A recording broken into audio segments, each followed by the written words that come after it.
OG Samantha is back.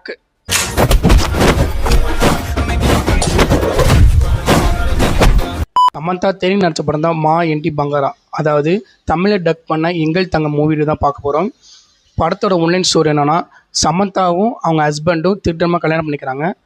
ரொம்ப நாள் கழித்து ஹஸ்பண்ட் வீட்டுக்கு சமந்தா வராங்க. வந்ததுக்கப்புறம் இங்கே சில பல பிரச்சனைலாம் நடக்குது.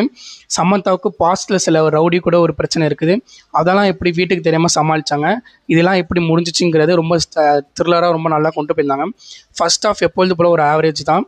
செகண்ட் ஆஃப் தான் ரொம்ப ஒரு சமந்தாவோட ஆக்ஷன் சீக்வன்ஸு ரொம்ப அழகாக இருந்துச்சு. ஃபர்ஸ்ட் ஆஃபில் காமெடி சீக்வன்ஸு கொஞ்சம் நல்லா ஒர்க் அவுட் ஆனிச்சு. இந்த படத்தோட பாசிட்டிவ்னாலே சமந்தா ஆக்டிங்கு ப்ளஸ் அப்புறம் சந்தோஷ் நாராயண் மியூசிக் தான். மைனஸ் பாயிண்ட்டுங்கிறது இந்த படத்தை கொஞ்சம் டியூரேஷன் அதிகமாக இருந்துச்சு. பரவாயில்ல, மற்றபடி ஓவராலாக பார்க்கும்போது சமந்தா ஆக்டிங்கோட பார்க்கும்போது ரொம்ப அழகாக இருந்துச்சு. இந்த படத்தை ஃபேமிலியோட உட்காந்து பாருங்கள், ரொம்ப அழகாக இருந்துச்சு. படத்தில் வர ஃபைட்டு, கிளைமேக்ஸில் ஒரு ஃபைட் வரும், அதெல்லாம் ரொம்ப அழகாக ரசிக்கும்படியாக இருந்துச்சு. மற்றபடி படத்தில் ஒன்றும் சொல்கிற அளவுக்கு இல்லை. இந்த படத்தை எல்லோரும் பாருங்கள். Okay, thank you friends.